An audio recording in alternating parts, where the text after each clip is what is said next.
السلام عليكم ورحمة الله وبركاته.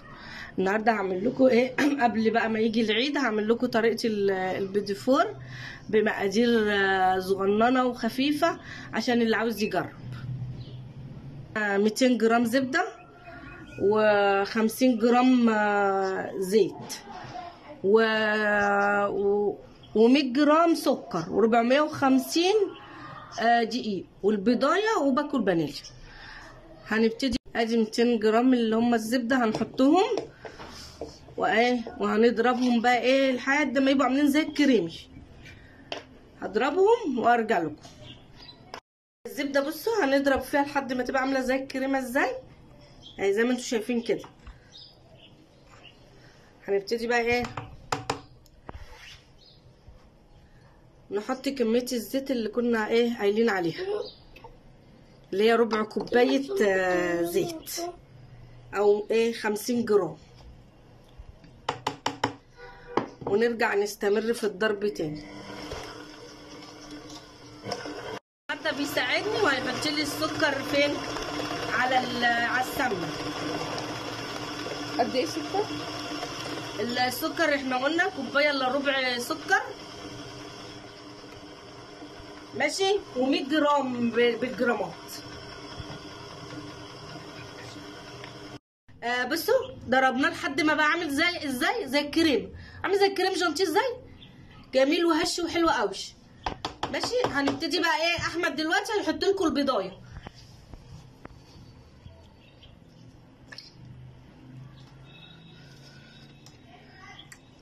هنحط بقى البيضايه ونبتدي نضربها لحد ما تختفي خالص.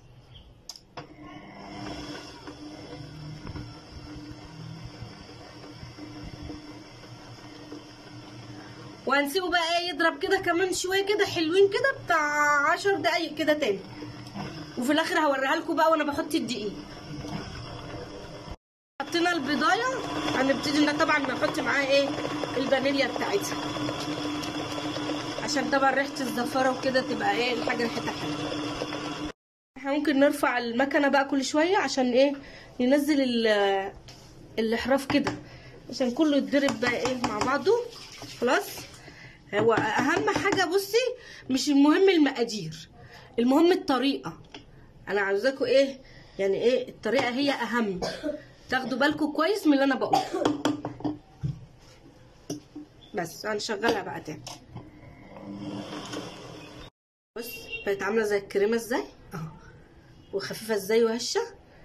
احنا بقى نبتدي بقى دلوقتي عشان نحط لها الدقيق بقى بتاعها ماشي، ونقلبها مع بعض.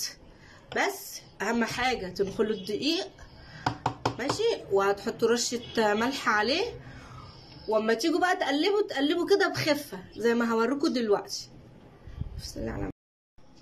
هنبتدي نحط الدقيق بقى. طبعا انتوا عارفين المعيار، احنا هم 450 جرام بالجرامات، وبالكوبايات 3 كوبايات ونص. بس ما نحطش الدقيق كله مره واحده، هنحط شويه كده ونقلب عشان بص كل دقيق بقى ويعني مش زي بعضه، يعني كل الدقيق مش كله زي بعضه. في مثلا هياخد ال 450، في ياخد اقل، في ياخد اكتر. انت بقى حسب العجينه قدامك. انا لما اقلبها بقى هبقى اوريها لكم بقى تبقى شكلها المفروض بس التقليب اهم حاجه بس يبقى خفيف كده ماشي، عشان ما نخرجش الهواء اللي احنا دخلناه ده كله وتبوظ بعد الشر بقى مننا. احنا دلوقتي خلصنا المقدار اللي هو بالفانيليا. هنبتدي عايزين نعمل بقى اللي هو بالشوكولاته. هتعملوا نفس الخطوات ونفس المقادير، بس هتيجوا هنا هتشيلوا من الدقيق 3 معالق دقيق وتحطوا بدلهم 3 معالق كاكاو، وهنبتدي ننخلهم كده عشان ما يبقاش في تكتل معانا في العجينه.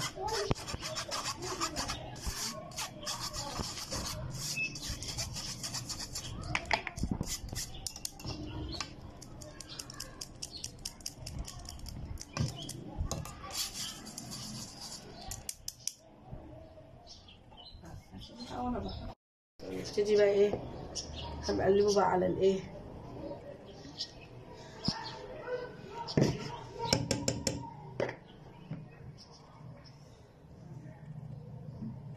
برضو بخفيه كده زي ما عملنا التاني.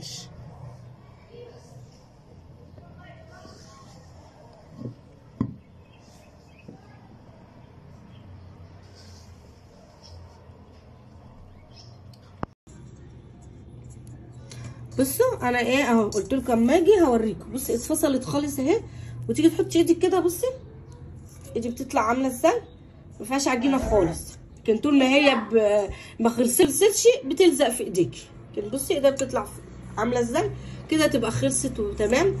هنحطها بتاع 10 دقايق في التلاجة تريح على ما تحضري الايه الحاجه بتاعتك.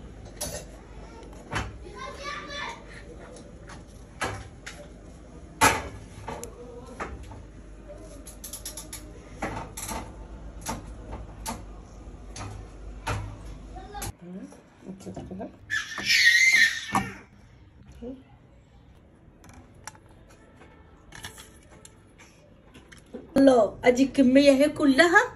بص رمت معانا قد ايه يعني، هيعجبكم جدا جدا جدا لو انتوا بس ايه قمتوا دلوقتي وجربتوا.